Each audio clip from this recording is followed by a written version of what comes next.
Hello and welcome to Beyond the Noise, the podcast series from PRWeek. I'm Evie Barrett, Deputy News Editor, and today I'm joined by two special guests to discuss how UK PR agencies can expand their operations globally by opening new offices. Joining me to chat about this are Yvonne Maher, Chief Growth Officer for the EMEA region at Cognito, and Alex Perry, Global Growth Director at the Romans. Welcome both, thanks for coming in today. Thank you very much for the invite, great to be here. So I thought it'd be good to start with an overview of your agency's expansion timeline so far. So I guess, Yvonne, starting with you, how did Cognito first open abroad? So Cognito was founded 25 years ago in 2000 in London. So London is our hub. We then founded New York 4 years later in 2004, followed by Singapore in 2010, then Hong Kong 2017. So then if you look at EMEA, we opened Amsterdam we invested in an agency, Cognito Amsterdam, in 2017, which you could say was probably our Brexit strategy, which worked well for us. And then Dusseldorf we opened in 2022, and this year, 2025, we opened Paris. So what that gives us is 8 offices across 4 continents. So we are essentially in all of the major financial services hub globally. Great. And how about you, Alex? It seems like we're on a similar journey to you at the moment. Oh, really? Okay, good. Same growth expansion. Yeah, so we're celebrating a birthday this year as well. It's our 10th anniversary this year. So we've been around for 10 years. So founded in 2015 in the UK. And then in 2022, we opened offices in Dubai and New York, and 2023 in Amsterdam as well. So now we have 4 creative hubs. Okay. One in North America, one in the Middle East, and one here in the UK. And then obviously Amsterdam, something more of the kind of European, to your point, more of that kind of EMEA. Lovely. So beyond the kind of obvious point around business growth, what do you think is the core driver for a PR agency to open offices across the globe? For us, it was really driven by clients. It really should be client driven. Our founder is still CEO today and opened in London, and New York was driven by client demand. Really, that was it. We were working with freelancers in New York, and then it just started to slowly make sense to actually test the market and open. Yeah, so we sent some from the team, and then it built from there.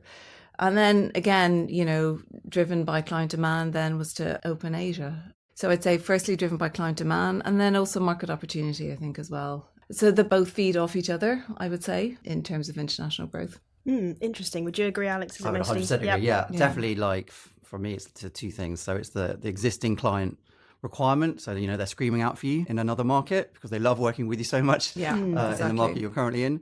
And then I think, a big driver is basically being able to open the doors to bigger, more global clients that might have a bigger footprint themselves. And maybe they're a little bit tired of some of the more established, older, more cumbersome network agencies and looking for some bold creativity that, independent agencies and networks can offer. So I think, definitely those 2 drivers. And how do you know as an agency whether it's the right time to enter a new market compared to kind of consolidating your position in the regions that you already exist in? Look, I think just going back to that point around client driven, I think if you feel you have your clients want to grow with you, then I think it's absolutely worth testing it, and having that backing of the clients, I think, is really important.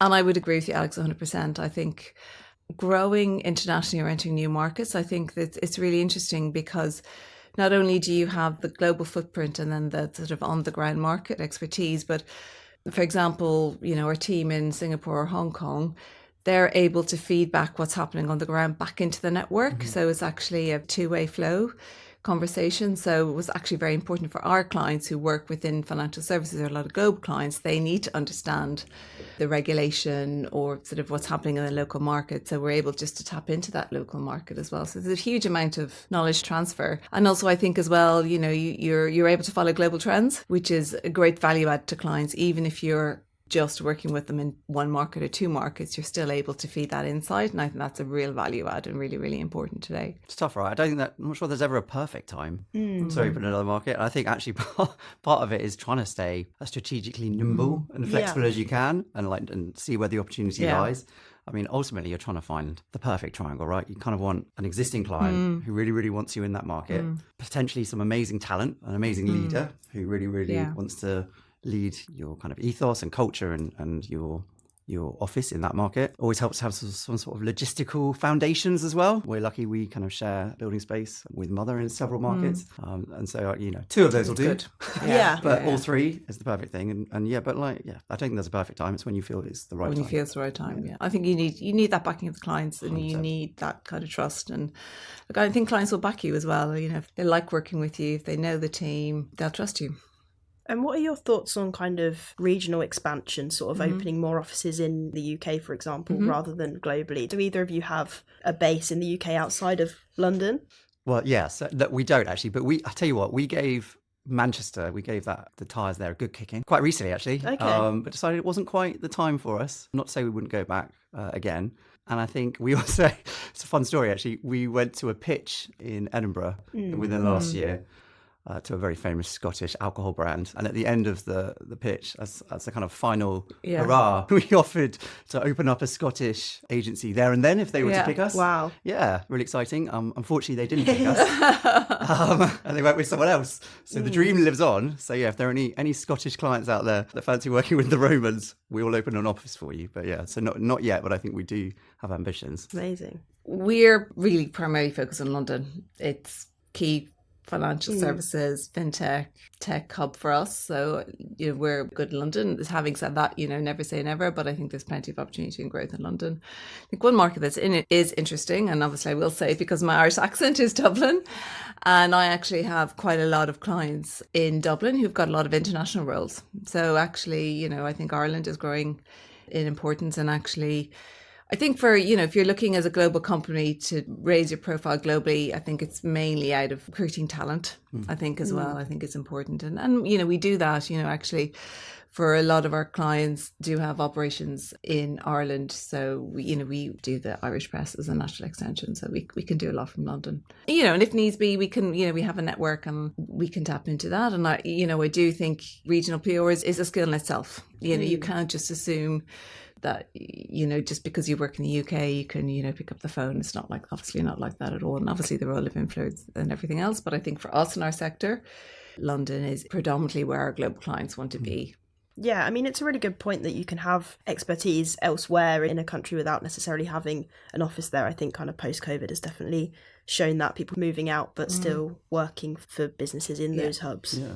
So when you're kind of planning to open a new international office, where do you start? What is the very first step, would either of you say? I mean, there's so many. I think the first one is actually to really understand the market that you're potentially going to open in. I think a lot of agencies and founders and leaders maybe go a little bit too quickly. Maybe they went on holiday there and they really liked the country and decided, it's a great place to open an office, but it's a little bit more tricky than that. And I think to really understand the market you're going to open in and understand the different cultural nuances and what's going to potentially work, because the services you offer might not work there or might not deliver the impact a client might be looking for. So I think for me, that's the first step, to really understand where you are going to open. Yeah, agree. And look, I think it's why you're doing it. Yeah. Really, really important, because we've had the benefit, I guess, of open, having 8 offices and have learned from every single experience.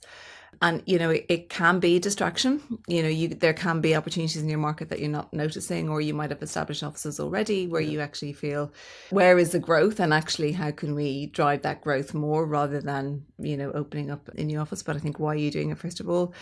Understand the market completely. But I think if you work with the right partner, if you have experience of working with another agency or have worked with a partner already, you'll already get a feel for the market landscape and have a set of clients already. But, there's everything from, and the regulation is different in every country. In the US, for example, New York is obviously very complex, very different.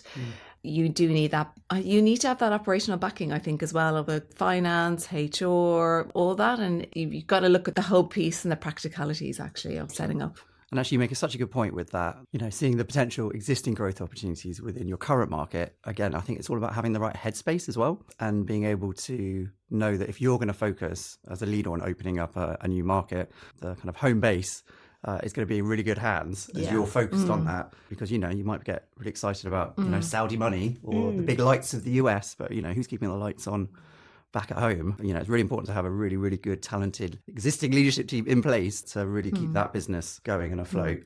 as you're focusing on different places. Yeah, because often that's the hub actually, and it's driving the growth. And it's kind of quite reciprocal because the opening of the new office does require a lot of work, and there's all that onboarding, a huge amount of brand work that needs to be done. And so it does require kind of that time investment. Exciting, shiny new thing, isn't it? Yeah, and sometimes distracting, I think is the word. But, the opportunity is great and is interesting, and it's something to talk about, and, great for the brand in terms of growth, and also great for people as well, for talent. Coming back to the point that was mentioned briefly there about kind of cultural differences, obviously I think being a people-led industry, PR does vary a lot across the different markets. I wondered if there are kind of any examples of when you've been particularly surprised about how the PR industry operates in another country and sort of how you've adjusted to that. I think for us particularly, it was the Middle East. I think the thirst for creativity there is massive. And I think a lot of people think it's a kind of a pay-for-play type thing, scenario, where you're just putting out a press release and you're paying for that coverage. But it's absolutely not. And clients are screaming for like really amazing, epic ideas there. A lot of them maybe aren't getting it. Again, not naming names, but there are, the same kind of old agencies that are delivering maybe the same decks that they're just recycling again and again. And so a market like that is screaming out for like really, really good creative ideas that you might not expect. So I think that one was a bit of a surprise for us, definitely. I mean, from what I've read and understand as well, the population is quite young, and the kind of penetration of social media and digital is very, so actually the focus on video actually directly into the hands of the consumer. I think, a lot of own content, I guess, that you can share as well. So that makes it interesting then as well. Yeah. I think it's quite a technologically advanced market in a lot of ways. Hugely. I mean, things like AI influencers are really being used there, I think, a lot compared to here, and often those kind of things kind of start and really flourish there. Yeah. That could be quite an interesting opportunity because you could be really creative, whereas maybe you might not want to take that risk in London or Amsterdam or somewhere else. So probably quite interesting new ways of doing things. Yeah, I think it's, less of a crowded market. There's more opportunity and, as you say, more desire for that. So, I mean, for me, when it comes to cultural differences, I think it really just depends on the market. I speak French and German, so I had the opportunity to work in Germany and in France before we sort of entered those markets. So, for example, in Germany, it's very formal, which might surprise some people. So it's very formal. There's a process, there's a way of doing things. In France, for example, I have a lot of French clients, and the French love meetings, and meetings last about 3 or 4 hours with lunch included and with a break. So you need to allow for that time. It's also very hierarchical. So there's quite a lot of process around it. And then it really depends. America, New York is very fast paced. You can you can have a meeting, a new business meeting, and at the end of the day, you're sending a proposal. So that's quite fast paced, and I think you need to be used to that. And I think Hong Kong is probably another level. But I think genuinely, because we work anyway in such a reactive environment, I think PRs are pretty nimble and quite quick, and kind of be flexible and kind of adapt quite quickly. And I think for us as an international company, we really emphasize international transfers. We encourage our team to spend a week or 2 weeks or even longer in our international offices. And we've had so many people from our London office who have been in New York for 5, 6, 7 years. The same in APAC as well. So that helps. Hugely helps. Exactly the same. I mean, at any one moment, you can find 5 Romans from London in New York, or 6 Romans from Dubai and Amsterdam. Having that sort of shared collaboration is a big help as well. Nice. And I guess that plays a big role in kind of ensuring that you have this cohesive global identity. In terms of the work that you're putting out, how much do you find that you sort of have to adapt your services and your messaging in different markets while making sure it feels like it's all come from the same agency? How do you sort of approach that?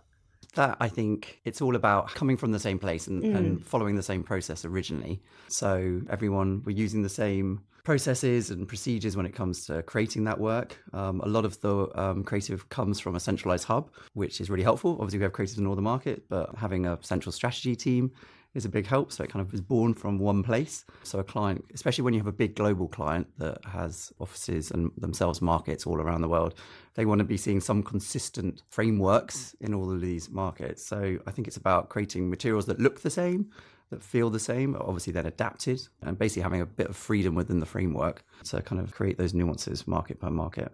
Sure, makes sense. And how do you kind of adapt the work, Yvonne? Process, yeah, absolutely. And it's central. So how you approach clients, how your global brand, your values, what you stand for. And we invest in our people. We put a lot of emphasis on that. That's just really important for that whole employee experience and the client experience as well.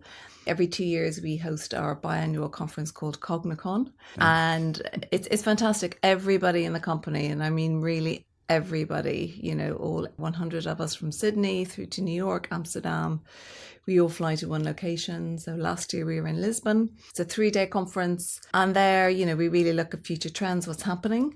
But a lot of it is around collaboration and spending time together. And that's where we think get a chance to really reinforce those values. And a lot of our values then center around client excellence, that connectivity as well, cultivating knowledge, being curious. So I think it's the process. Absolutely, you need that in place.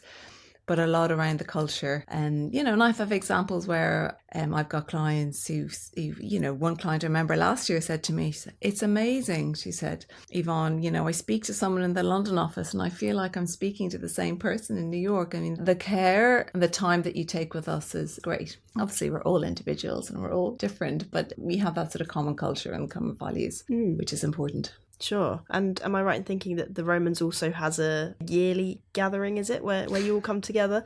So we have, I again, couldn't agree with you more. Yeah. That sort of face-to-face time being spent is so important. We have a few yearly gatherings. Okay.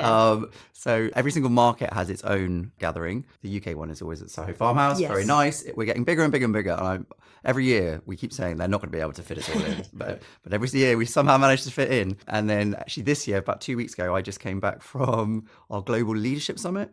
And so we were, you're going to laugh, but we worked out that the place that was equidistant, so all of our key hubs, was Ibiza.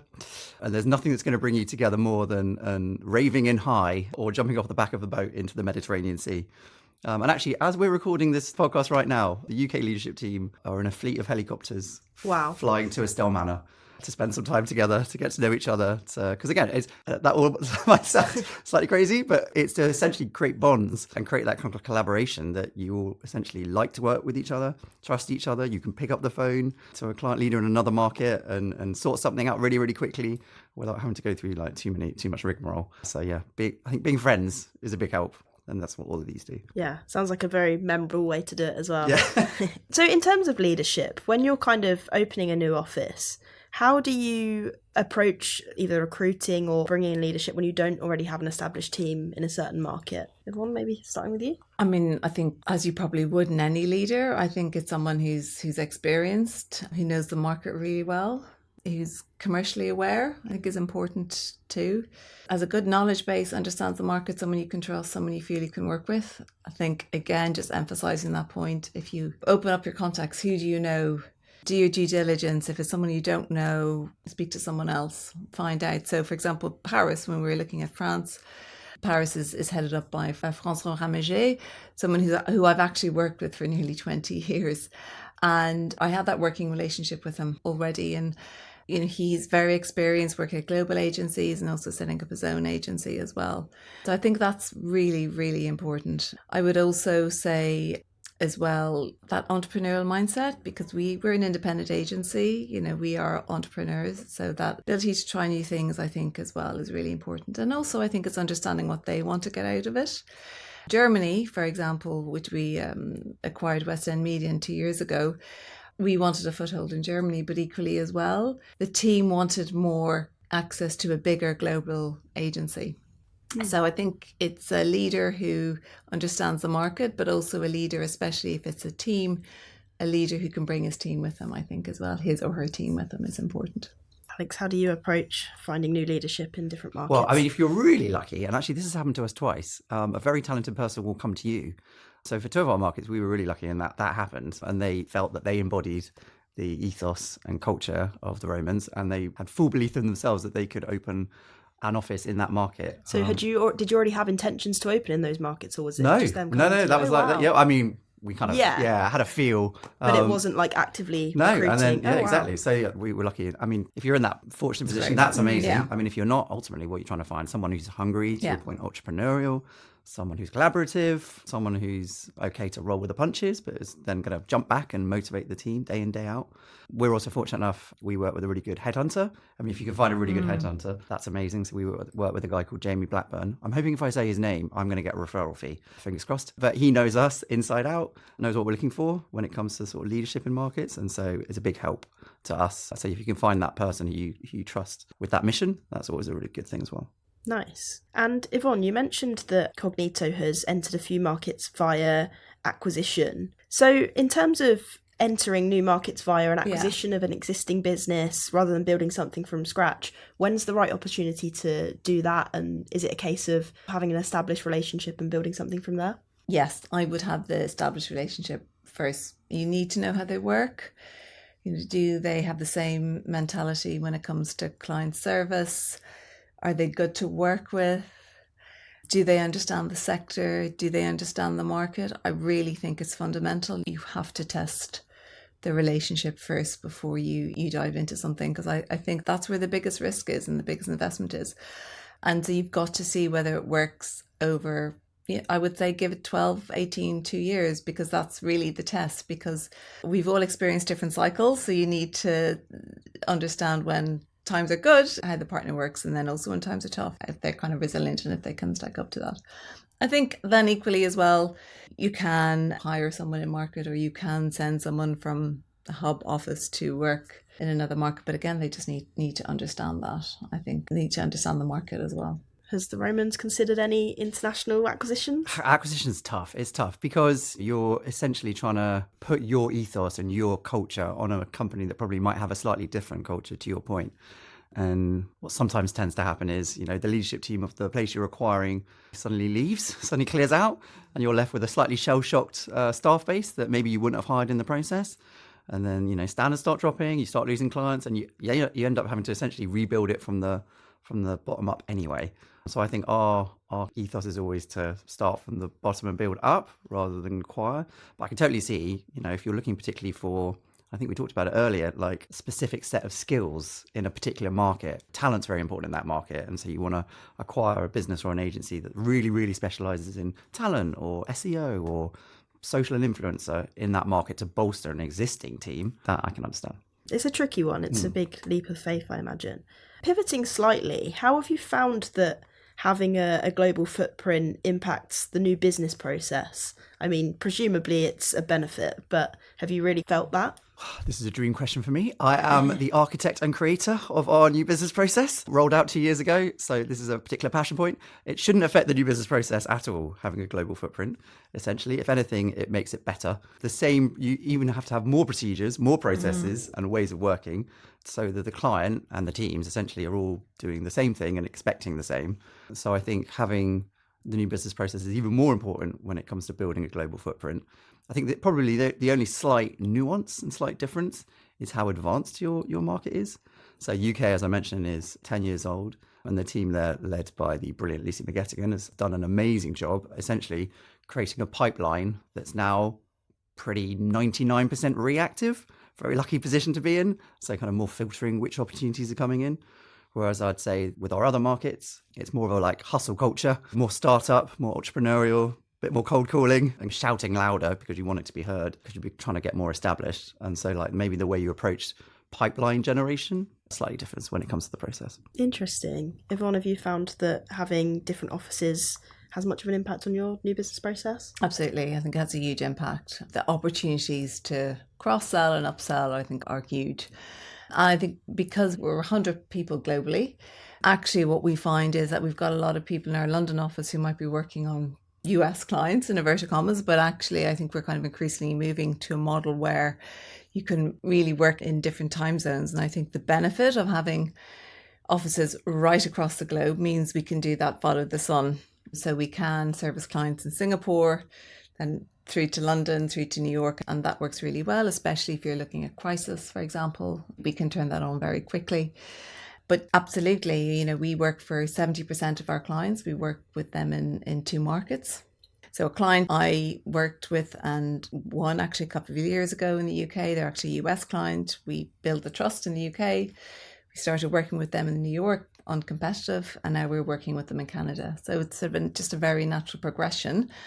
And then we started with the basis of a media relations and content and social program, and now we're building from there around design and brand and content marketing. So again, I think building the trust, get to know your client, spending time with your client and understanding what their growth drivers are. Where do they want to grow internationally?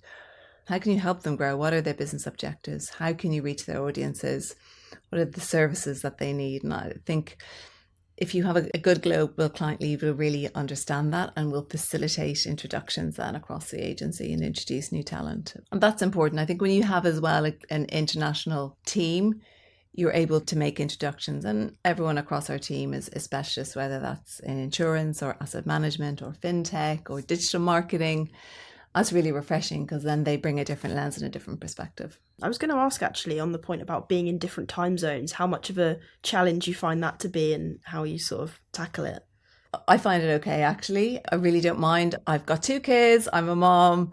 I'm very much work-life integration, and I make it work, and I'm really fine speaking to Sydney or Asia in the morning, doing London hours, and then this evening now I'll have some US calls, and that works for me. That's fine.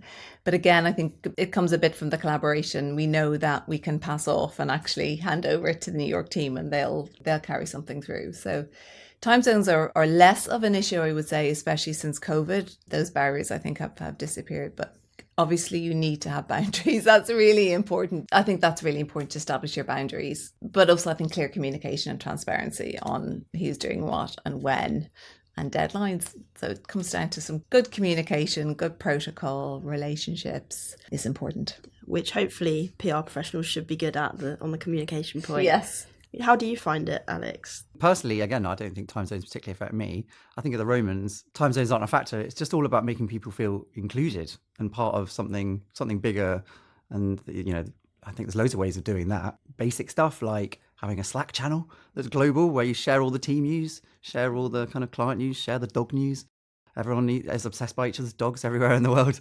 I think, standard things like having a call every kind of couple of months. We have a really, really good creative call led by our creative team in London, Dan, Vi and Jordan, and they share all the work that's being created globally so everyone can see. That's really cool. And also just making people feel the love around the world. As you know, we recently won PRWeek Global Agency of the Year. And to celebrate this, we created some amazing, beautiful T-shirts that have olives on, created by a guy called Tom Pendleton. They look beautiful, very Shoreditch inspired. And we ship those to every corner of the world. And, doing little things like that really helps because then you can see everyone on the call wearing the same T-shirts, wearing the same merch. We actually have a merch website on our website if you fancy going and have a look. If you want to buy some. Nice bit of promo in there. There we go. Yeah, no, I agree. I think it's small things like that really make a difference. We have a global WhatsApp channel, Teams, obviously, as well, quarterly house meetings, just opportunities to create those touch points. Last week we had our head of Hong Kong over, so go for drinks, do a lunch and learn. This week, Francois from Paris is over again. All that kind of lunch and learns, go out for drinks. Small things like that I think are really important. Highly recommend a summit in Ibiza as well. Nice. That we will look at for next year. We were in Lisbon last year. Need some recommendations. Well, okay, let's maybe Cognito Ibiza. It's worth You heard it here first. So in terms of anyone listening who might be, say, an agency boss or a founder who's thinking about opening in another country for the first time, what do you think is the top sort of pitfall that they should watch out for? What's a mistake that you think people can kind of fall into when it comes to expansion? Expectation, I would say, thinking that'll work straight away. You've got to give it time. You've got to give 18 months, 2 years. So you've got to invest the first 6 months, spend time in the market, spend time with the team, spend time with the clients in the market. And then I think as well, it's allow the network then to sort of settle new markets. So I can talk about Paris, for example. We opened in February, March. We're kind of ramping up the brand. We're doing a roundtable this week with our clients talking about France and the French media landscape and financial services in France. So that helps kind of build that connectivity. So we need to build the brand that we've an office in Paris so our global clients can reach our EMEA and the regional offices in Paris, but also equally as well that global French companies can go global too. So it takes time to do all that. So I would say manage expectations, and then we've talked a lot about people. That's key. And what would you warn people against, Alex? It's about, again, managing, for me, it's managing risk appetite. So knowing how much risk you want to put in to opening up a new office and acknowledging that it might pay off, and it probably will, but it might not. And so working out where your risk appetite is and then kind of going for it. And I think lots of people maybe don't do that. And then maybe things get a bit scary or a bit sticky, and then they maybe pull out too quickly, or they put too much risk in and they spend too much in the market and it's not working. And so I think it's kind of really, really coming to grips with your own kind of risk appetite. Interesting. I mean, if I just think back over, we're in 8 offices across 4 continents, and we have grown each of those offices year on year. And I think it's the investment that we've put in and the people, obviously, who we've invested into, and the time that we spent together. So you need to be prepared to put the investment in. It's not just the money, it's the time, it's the resources, it's the headspace, it's the energy, it's all those things. But equally as well, you've got clients who back you and support you, it works. Definitely. So if an agency only has a UK office currently, where do you think at the moment it would be wise for them to consider opening their first international base? Obviously, it will vary a lot on kind of case-by-case basis, but where makes sense as a kind of a starting point, do you think? It really depends on the sector and the demand. For us, we're already in 8 financial services centres, so we're happy with what we have. Of course, Middle East is interesting, and we are opportunistic. If agencies do approach us, of course, we'll look at it. It really depends. If you're in fashion, it could be Milan, it could be Paris. For us in financial services and tech, we feel we're in the right places. But it's just what we talked about before. It's about where is the growth coming from, and double down on where the growth opportunities are, especially in this market because it's so competitive at the moment. Sure. Alex? I can tell you where not to go. Yep, that way. Not anywhere you've just thrown a dart at an atlas. Yeah, definitely that. And not anywhere you've been on holiday 3 times and think Right. really, really cool. But again, something was what we've talked about all along, somewhere where there's an amazing talent. There's an amazing leader. Somewhere where you've got a really, really bold client that wants to work with you. Somewhere where you might have a logistical foundation. One of those things is great. 2 is brilliant. 3, that's the perfect place to open. So I think if you can line all those up, that's the right place. And everything you said there as well about having something, a service or an offering that's also going to have an impact in that market that you're going to open up in. You opening up there is going to deliver for the clients you're going to work with, and it's going to have impact and make sense, I think. Sure. And which region currently do you think has the most competitive PR landscape in kind of the areas that you're Most in? competitive. I mean, on sheer volume, probably the US. What's it got? Like over 100,000 agencies. But I think from an earned media landscape, like for us, it's the UK. Still super competitive, still really, really hard to get those column inches. But again, our team's absolutely smashing it and managing to get in this morning most days. I don't know how they do it. So yeah, I think the UK is still the most competitive when it comes to the earned media landscape for us. I agree, UK. And I think that makes the case for a specialised agency actually all the more important. Be specialist, whether, financial services, tech, understand your audience, understand the media, understand the channels, and understand, what your USP is, and have good relationships. But definitely I think London is competitive. Being international then gives us that ability actually to look at opportunities then elsewhere. The US, also equally New York, really competitive. But, it is home to huge global corporations. So there are more opportunities, I would say, in the US. And the majority of our clients are US. So most of my clients are US based. They're US companies looking to grow international. So there's this great kind of differentiation that a lot of US companies make. There's the US and international, which is basically the rest of the world. So we work for a lot of those US clients who want to enter EMEA or enter France or enter Germany or APAC, for example. I mean, it probably shows that if you can crack the market here, then you've got quite a solid foundation to open elsewhere and give it a go, right? So obviously there's been tons of useful advice that we've gone over, but final takeaways, what would you say to an agency that's considering opening abroad for the first time in a few sentences? I think for me, it's work with someone who or culturally fits right, spend time with them. We've talked a lot about people. Really, it's about the people, someone who understands the market, commercially astute, can navigate different challenges, but also sees opportunity, is entrepreneurial, creative. You're in it together, I think is really important. But I think it's got to be reciprocal. I think for us, that's why the acquisition in Germany and now we've called Cognito DACH has worked so well, because we worked so long. We worked a couple of years together and we both wanted something from the relationship. Great. And Alex? I'd say leave your ego at the door. Make sure you dial up your risk appetite. Be humble, be brave, and have a load of fun. Amazing. I would add to that, know what they like to drink as well. Always helps. Such a good. That's and that's a big part of it, is going for dinner together, meeting in the bar beforehand. That we're people business, and they're the best bits of the job. Going to the conferences, going to the events, and spending time together, spending time with the team, spending time with clients. Getting to Estelle Manor. Nice. Lastly, it would be great to know what you can both tell us about your own sort of future expansion plans with your agencies. Anything you can reveal? Well, we've just opened Paris, so we're sort of busy enough as it is this year. So over 25 years, 8 offices, so we're good for now. We just want to grow and consolidate. We see plenty of opportunity in our markets. France is huge. The French government is investing a huge amount in AI. Very big French financial services companies who want to go global. Germany the same. So for us, it's about really bedding down in our core hubs. And it's really for us then about thinking about the services then we can offer and making sure. So for example, London, which is our hub, we are full service brand, creative content, all the way through to media and social media. We don't have that in every office. So the opportunity really is to grow the service offering within the client base that we have in those markets. So that's really where we're focusing.